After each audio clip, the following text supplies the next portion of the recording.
Bebe ko na kiloto, tao makin maaw anak. Maaw ang kupari kato ako peito. Malo. Kata ko ha tao fasi.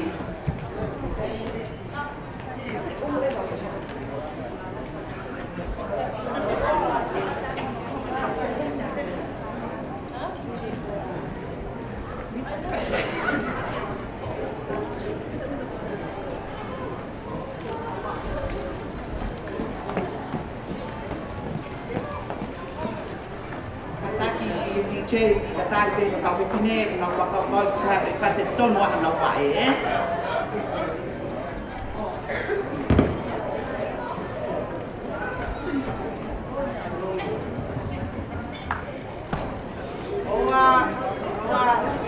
malo dai ne ta olunga me trafa mo teu pe ko fasena fe ta i mai me pa i ko na malo fa hi fo o ta trafa mo teu pe ton mo bae malo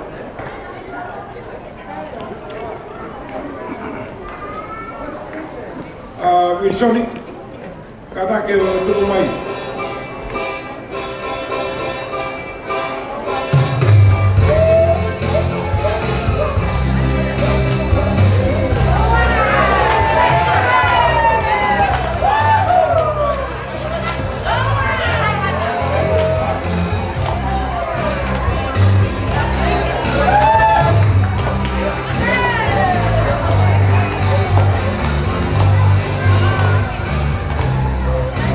Yeah!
Malo.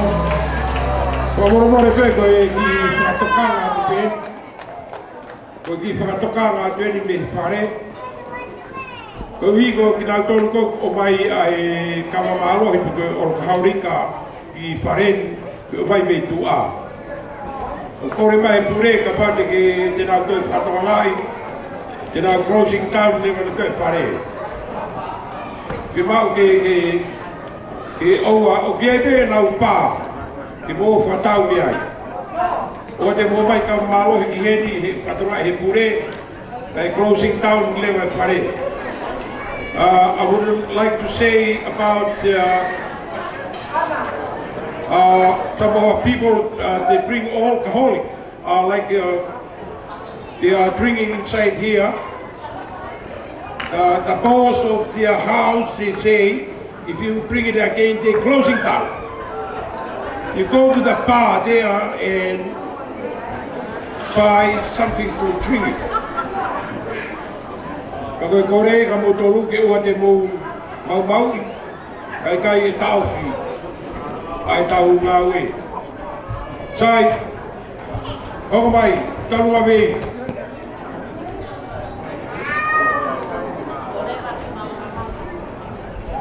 Karena kita tahu orang mana mau kabar apa lagi lo. Oleh PKU ufama dengan sahabat PKU sahabat tu. Saya akan mau buat saya mari ini. PKU saya tahu itu satunya. Bagi satunya buat PKU sama dalam negara. Karena untuk kembali. Kasi tahu mau tadi ni maletita. Saya tangata masih bagai muka na tahu penimo. Demo mak kalau saya utuh mungkin bawa ada ikut katamu. Ano nga ba ito yung pa? Nagkakita ko nga niya yung ima o sikaw mo kayo. Kung ano ka rin yung ito na i-ahapin niya, kipapit. Kaya naman ilagay niya, kipapit niya ayaw. Kung kaya na mawin tamay ko yung kung mafufola, inform niya ofo.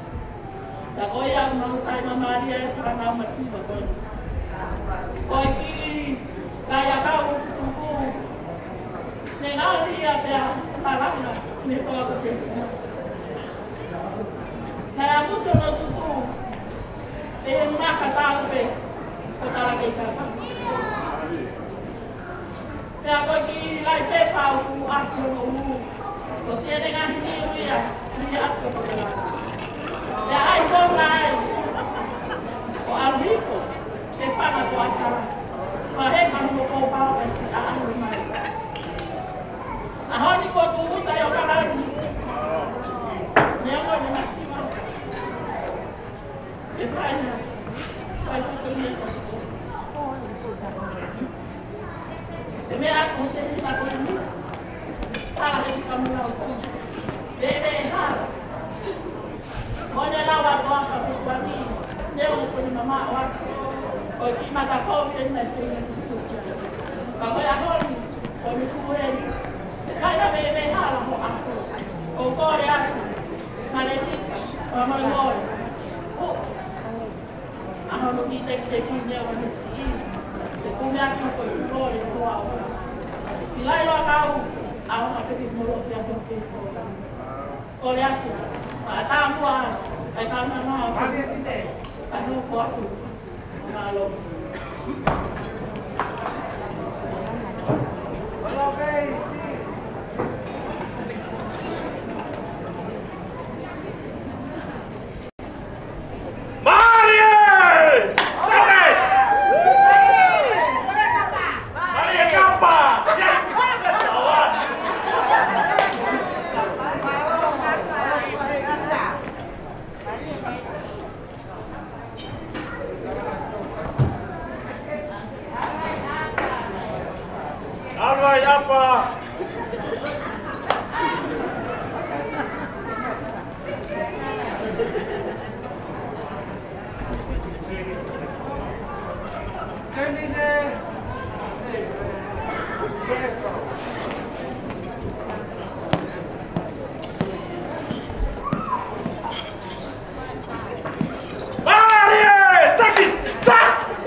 Come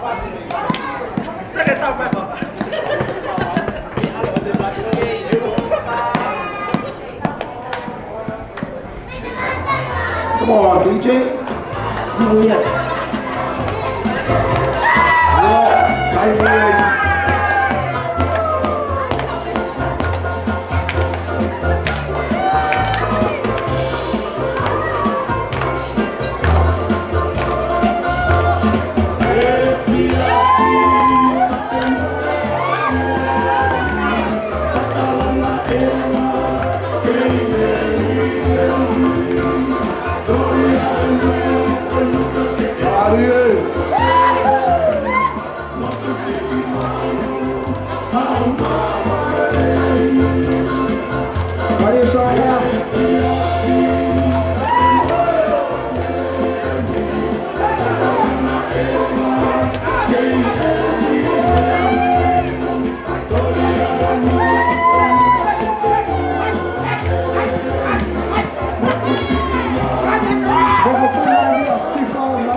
I walk up back here from Talo.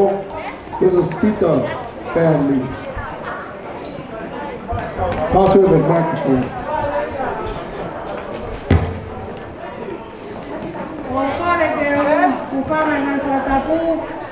Kai ata mo ko ke paho ko ato aki tawolunga ki apili. Pe ate ke pai ku Pakaleo itaulunga ko kore tenga te mai maletita. Ke kataki mai kiloto o tarito o ai teki o taulunga. Maletita. Ko taulunga ko ni. Ke taulunga ia ho o si fa pa ne o mo tralo. O klaro mai ya ai polao. Ai ke tu mo tu. Te motoe na una pine matua ni o motoalo. Ikai ke ngalo ai maletita. O ke pakai mai pe kiloto. O ke ai mo pa pa Ka ni lo tu me sia so prela. O na pe ka mai mo na tol. Ke pa pe pi ai ho aho. Ka dai pe ka. O ilo a ko ko ma family me o motoalo. Ai me ko slow. Taki pe ai ho a ko ni o ni na o ta ni ko. Pe ho ko pe ai ana lo. Sa dai pe ka. A ko pa ka ko ni ma mo ni. On dai pe ana lo se me ko to. On dai ki pa yo, on dai ki ni ki bi se te. Pe ko tu ko ana lo se pi meu. Ka ko ai. Maletita. Ko ko re ka te ko te ki.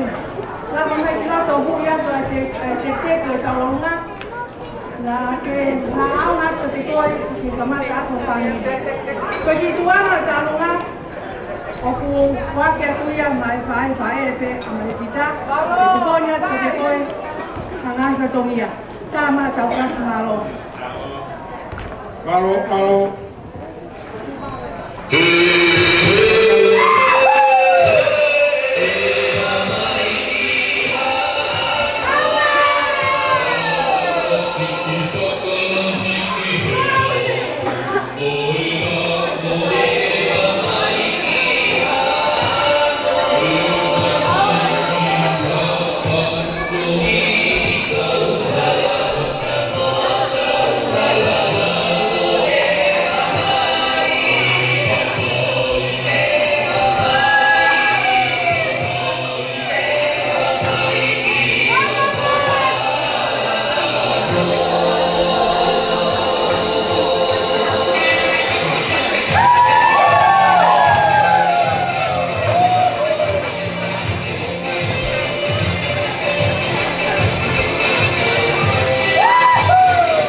Kore ke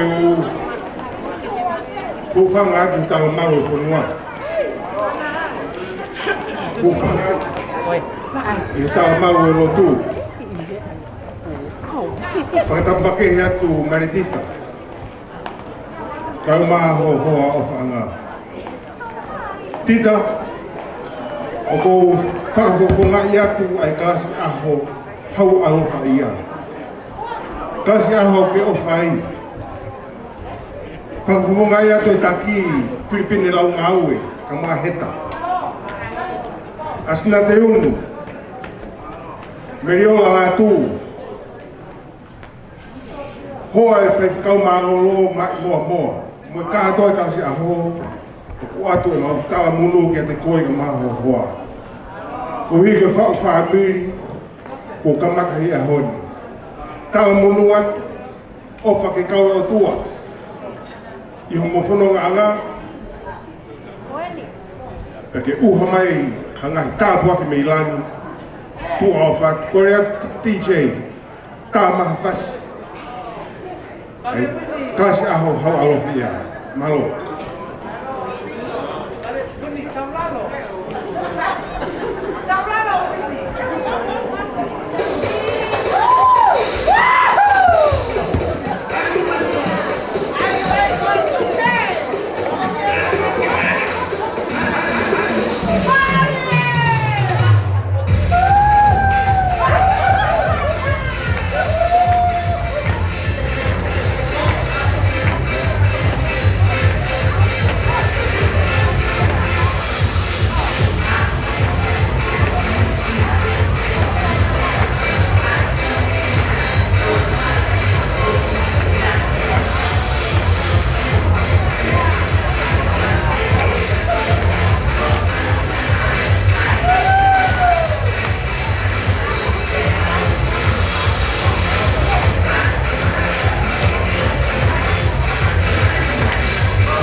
Kore peke o whanga ngahi tala whaka uku osono a whakat me buani.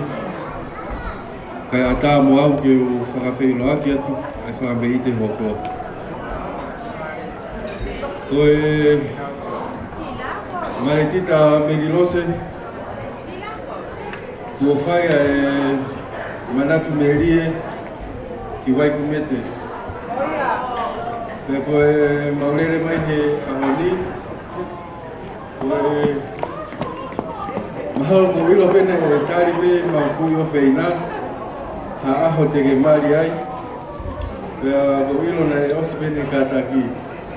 Pea ko maurere mai he whiawhini, koe whakawhawhonga i pe ma kui o whaina, koe original lose o Blockhouse Bay, o lavinia ofa ki Nukulopa.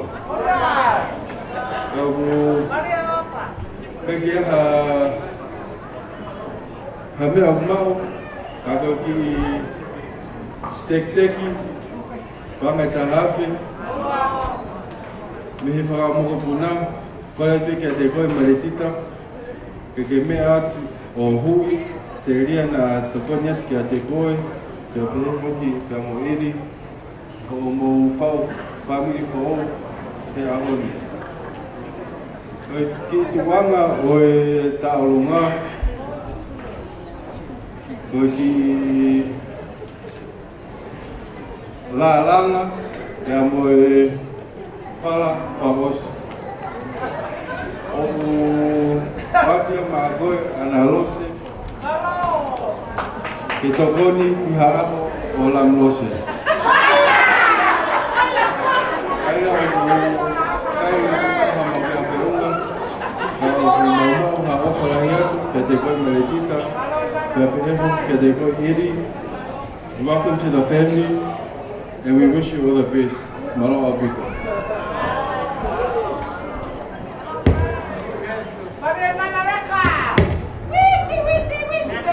Maro, tuko mai e whasi o Toita. Pake alu Toita ki o te Toita.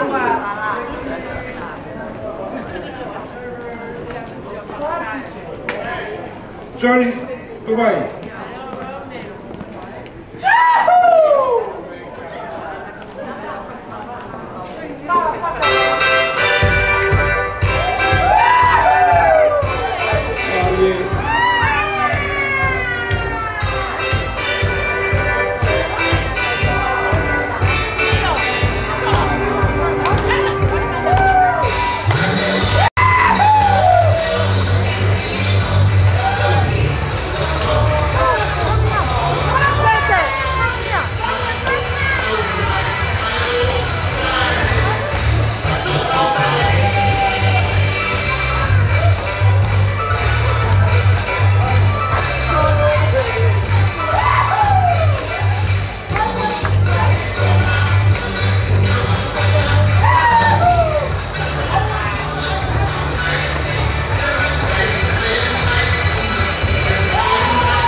Kai, ki whakawei te hoko ku tangi mai e take ngai tāro a purera a. Whakata no whatongia e au ni maro.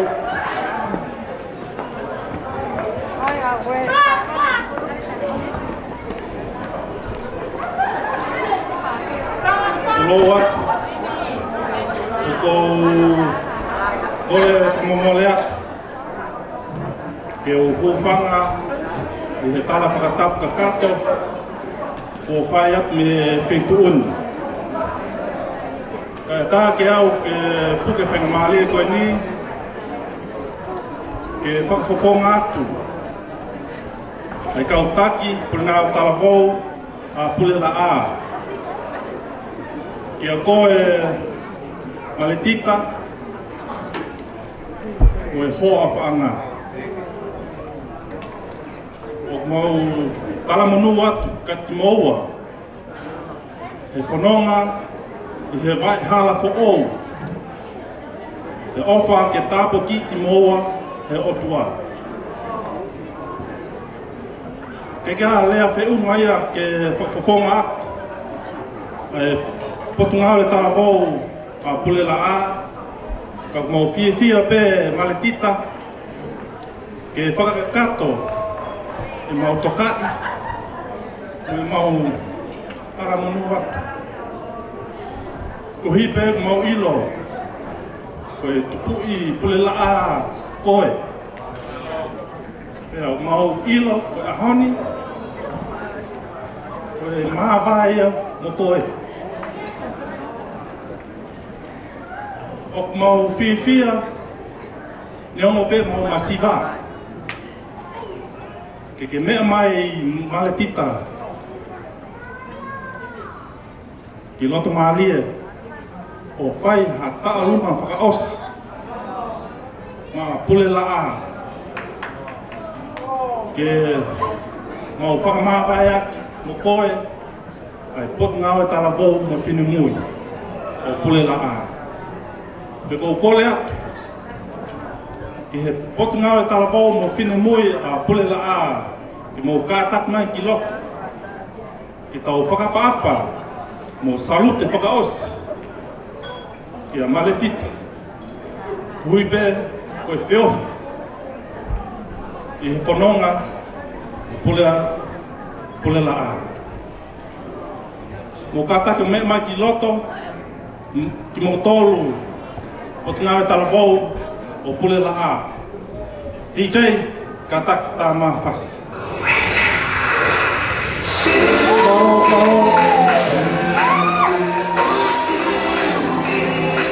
Ko te tawanga koe taki e te ngātau. E hiki mai o e ki ia au katoa peki ai.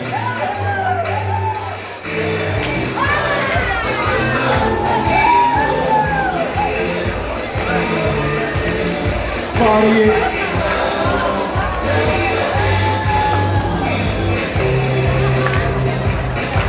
Alo Pari taki kasi tau Puke mai no e tiki loto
Hoka te kalama.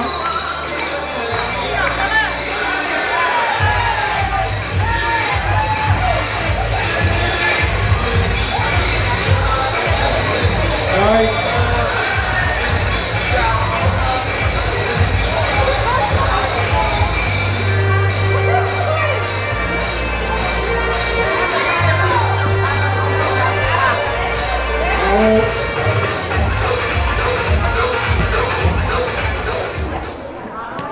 Omore more pego ki whainga maari e ko ni e whahoa a marine pia mi he wege ninka.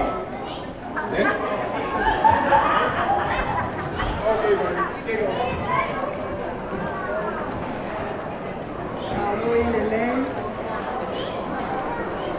Tēnā koutou. Greetings everyone. For those of you who don't know me, I've had the honour of being placed at the front table today, and I would like to thank Tia and Eddie's family for the honour. I'm here representing Tia's workmates. They're all over there. Table 23.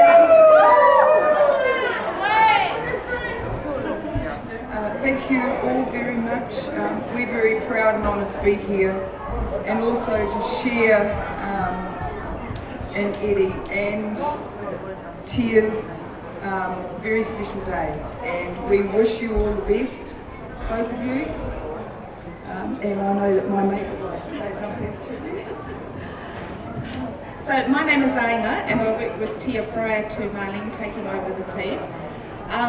So we've seen Tia grow a lot since she's been with us at Avondale, and thank you very much for the privilege of inviting us to be here as part of your special day. And it has been good to see you grow and make it to this auspicious day. So thank you very much. And we don't have a lot, we don't have the mats, sorry. But as your teammates, we would like to dance with you, and and all the best, Eddie, Tia. May this just be the start of many, many more years to come.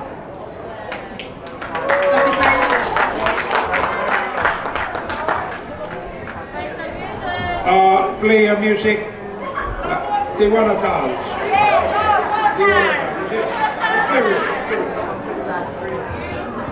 Okay. Music.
Thank you.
Toi me tau ki laka whakaosi. Ka hiri me ki tālunga koini. Ka toi rewa e tau tālunga whakaosi. Koe tau tālunga tāpunia e tau kātonga. Ka kou kore ki whinimutua koini ke tui a whakahokoa.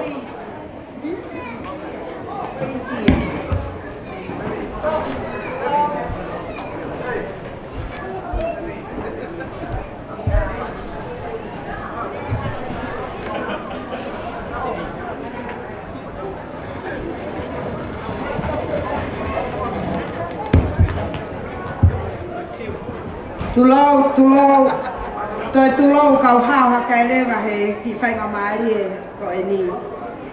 Ko kore ke huwhanga te he ngahi whakatapu ko toa pe o si whaiat me muani. Ka ata mua ka te ao ke whaiat ai ki whatonia tu a ko e ni. Ko mauki I tau olunga ko si whawhonga e tu pe whangata mai a maletita. Maletita neo koe ke iheni ho o tamai.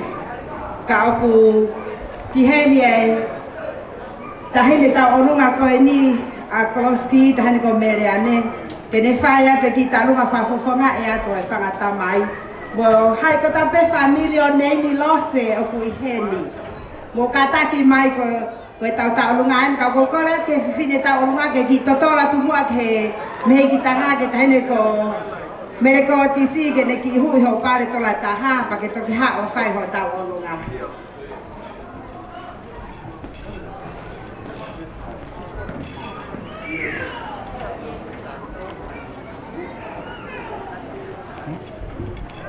Ko kukora tere ke tahine ko seriana neo mo ku hiki ato e mehiki tanga lahi me mamani ko ni ki he pule anga ko te he tau tamai ke me amai mo ahu I ato e te ki teke tu la whare wha more more.